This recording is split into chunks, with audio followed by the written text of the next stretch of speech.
মুহূৰ্তত এটা big breaking news দিবলৈ লৈছো দৰ্শকসকলক।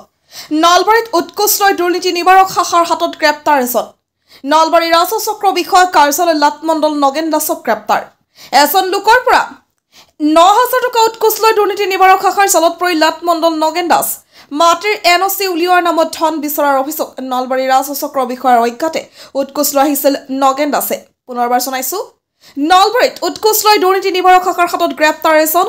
নলবাৰী ৰাজহ চক্ৰ বিষয়া কাৰ্যালয় লাটমণ্ডল নগেন দাসক গ্ৰেপ্তাৰ। এজন লোকৰ পৰা ৯,০০০ টকা উৎকোচলৈ দুৰ্নীতি নিবাৰক শাখাৰ জালত পৰি লাটমণ্ডল নগেন দাস। মাটিৰ NOC উলিওৱাৰ নামত ধন বিচৰাৰ অভিযোগ। নলবাৰী ৰাজহ চক্ৰ বিষয়াৰ অজ্ঞাতে উৎকোচলৈ আহিছিল নগেন দাসে। মুহূৰ্তত এটা বিগ ব্ৰেকিং নিউজ দিবলৈ লৈছো দৰ্শকসকলক। নলবাৰীত উৎকোচলৈ দুৰ্নীতি নিবাৰক শাখাৰ হাতত গ্ৰেপ্তাৰ এজন। নলবাৰী ৰাজহ চক্ৰ বিষয়া কাৰ্যালয় লাটমণ্ডল নগেন দাসক গ্ৰেপ্তাৰ। এজন লোকৰ পৰা ৯,০০০ টকা উৎকোচলৈ দুৰ্নীতি নিবাৰক শাখাৰ জালত পৰি লাটমণ্ডল নগেন দাস। মাটিৰ NOC উলিওৱাৰ নামত ধন বিচৰাৰ অভিযোগ। নলবাৰী ৰাজহ চক্ৰ বিষয়াৰ অজ্ঞাতে উৎকোচলৈ আহিছিল নগেন দাসে। পুনৰবাৰ জনাইছো, নলবাৰীত উৎকোচলৈ দুৰ্নীতি নিবাৰক শাখাৰ হাতত গ্ৰেপ্তাৰ এজন। নলবাৰী ৰাজহ চক্ৰ বিষয়া কাৰ্যালয় লাটমণ্ডল নগেন দাসক গ্ৰেপ্তাৰ। এজন লোকৰ পৰা ৯,০০০ টকা উৎকোচলৈ দুৰ্নীতি নিবাৰক শাখাৰ জালত পৰি লাটমণ্ডল নগেন দাস। মাটিৰ NOC উলিওৱাৰ নামত ধন বিচৰাৰ অভিযোগ। নলবাৰী ৰাজহ চক্ৰ বিষয়াৰ অজ্ঞাতে উৎকোচলৈ আহিছিল নগেন দাসে। মই আজি অলপ আগেকৈ আহি পেলাই তেখেতক মোৰ মাটিৰ পাৰ্মিশ্যন এটাৰ কাৰণে তেখেতক মই কৈ আছোঁ বহুদিন ধৰি। তেখেতে কামটো কিবা এটা ফাঁচি থকা বুলি কৈ যে বন্ধ কৰি থৈছে কোনোবা।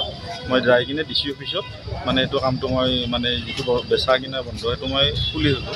খুলি দিয়া বুলি কৈছে। আহি কিনে মই তেখেতক ক'লোঁ, তেখেতে কৈছে আপুনিহে জানে, সেনেকৈ কৈছে। মই বোলো নহয়, এইটো হৈ গৈছে কামটো, গতিকে আপুনি মোৰ কামটো আগবাঢ়ক। নগেন দাসে কৈছে আপুনি কামটো আগবাঢ়ক।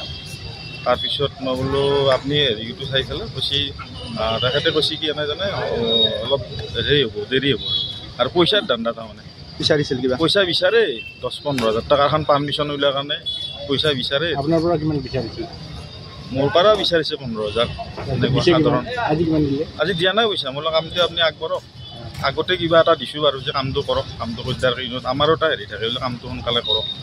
আৰু মই এটা কথা অনুৰোধ কৰোঁ, অলপ DC অফিচতো কিন্তু অলপ চাব লাগে। DC অফিচত মাটিৰ ক্ষেত্ৰত অলপ DC অফিচতো অলপ তদাৰক কৰিব লাগে। মাজে মাজে আপোনালোকে কিবা এটা কি দিছোঁ বহুত দিন হ'ল আপোনাৰ, মোটামুটি আপোনাৰ মাৰ্চৰ পৰা আজি পৰ্যন্ত কামটো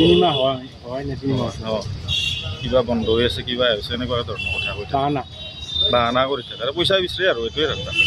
আজি সেইকাৰণে মই শুনি কিনেতো মই আহিছোঁ। মোৰ বন্ধুকেইজনে ফোন কৰিলাক যে এনে ঘটনাটো যোৱা নাই নেকি। মই আহিছোঁ অলপ আগেকৈ তেখেতক কৈছোঁ, কৈছে এনে আজি চিয়াম ভিজিলেঞ্চে ধৰিলাক তেখেতে। মই ফূৰ্তিতে মই গম পোৱা নাই, সেইটো গম পোৱা নাই। ১০,০০০ মান